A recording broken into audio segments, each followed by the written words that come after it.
Find the value of dy by dt. Y is equal to sin 2 pi t plus pi by 6. मग आपल्याचं derivative करायचं आहे. मी म्हणायचं dy by dt. So d dt of sin 2 pi t plus pi by 6 आहे ते घ्यायचं.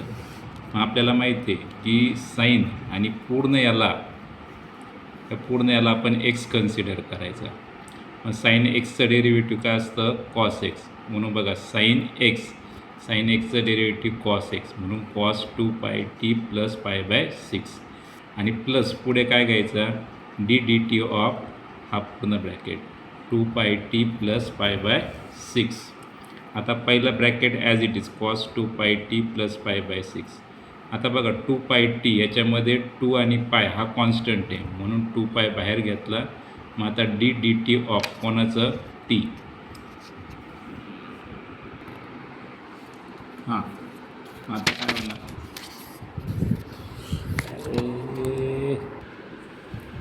आता बघ cos D d t of 2 pi t plus pi by 6.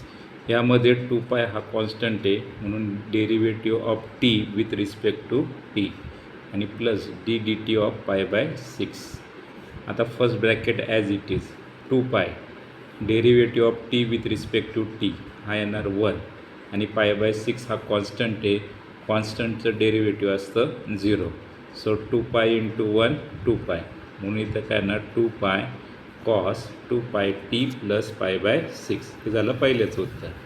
आता सेकंड प्रॉब्लेम दिलेला आपलं same to same y is equal to cos 2 pi t plus pi by 6. आपल्याला माहिती आहे डेरिव्हेटिव्ह ऑफ कॉस एक्स काय असतो मायनस साईन एक्स. तर हा जो 2 pi t plus pi by 6 याला आपण एक्स कन्सिडर करू. So d d t of cos 2 pi t plus pi by 6. मग कॉस एक्सचं डेरिव्हेटिव्ह काय येणार मायनस साईन एक्स म्हणून minus sine 2 pi t plus pi by 6. आणि हे घेतल्यानंतर जो पण हा इथे व्हेरिएबल असेल त्याचं डेरिव्हेटिव्ह घ्यायचं D d t of 2 pi t plus pi by 6. मग minus sine 2 pi t plus pi by 6 as it is. आता याच्यामध्ये सुद्धा हा 2 पाय कॉन्स्टंट आहे. Derivative of t with respect to t घ्यायचा and plus derivative of pi by 6. मग हा 2 pi derivative of t with respect to t 1 and derivative of constant is 0. So 2 pi into 1 हा 2 पाय हे minus sine so minus 2 पाय sine 2 pi t plus pi by 6.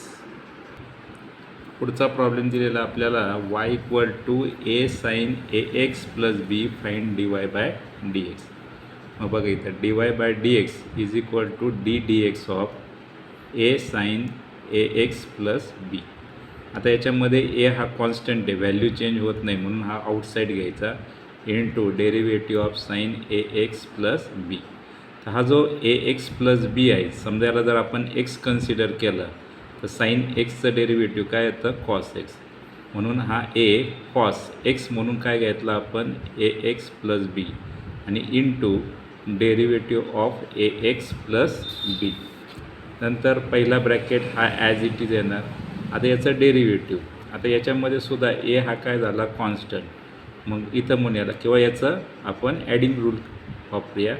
So d d x of a x plus d d x of b. आता याच्यामध्ये a हा constant आहे तो आउटसाईडला घेतला derivative of x with respect to x आणि यामध्ये with respect to x b हा कॉन्स्टंट आहे कॉन्स्टंटचं डेरिव्हेटिव्ह 0. मग याचं derivative of x with respect to x काय येणार 1. ए इंटू 1 म्हणजेच काय आला ए म्हणून बघा हा ए इंटू 1 म्हणजेच a cos a x plus b. आणि पुढचा प्रॉब्लेम आहे y equal to a cos a x plus b t find d y by d t. मग बघा इथं d y by d t is equal to a हा constant आहे d d t of cos a x plus b t. नेहमी इथं जोही bracket असेल त्याला आपण एक्स कन्सिडर करा. आपल्याला माहिती आहे कॉस एक्सचं डेरिव्हेटिव्ह काय असतं मायनस साईन एक्स. हा a as it is minus sine याला आपण काय कन्सिडर केलेलं आहे एक्स म्हणून तो as it is minus sine x म्हणजेच a x plus b t आणि डी डी टी ऑफ हा जो ब्रॅकेट आहे तो घ्यायचा a x plus b t. First bracket as it is घ्या. इथं ॲडिशन रूल वापरा. D d x of a x plus d d t of t. आता इथं बघा with respect to t a आणि एक्स हे काय झाले constant. Derivative of constant is 0. नंतर हा बी आणि derivative of t with respect to t काय येणार 1. म्हणजे बी इंटू 1 बी. आणि म्हणून minus A B into 1 b हा into a sine a x plus b t. आणि पुस्तकात उत्तर असं दिलेलं आहे minus b a sine a x plus b t. तर वरचं पण उत्तर बरोबर आहे, खालचं उत्तर बरोबर आहे. या पद्धतीने आपल्याला हे प्रॉब्लेम सॉल्व करायचे.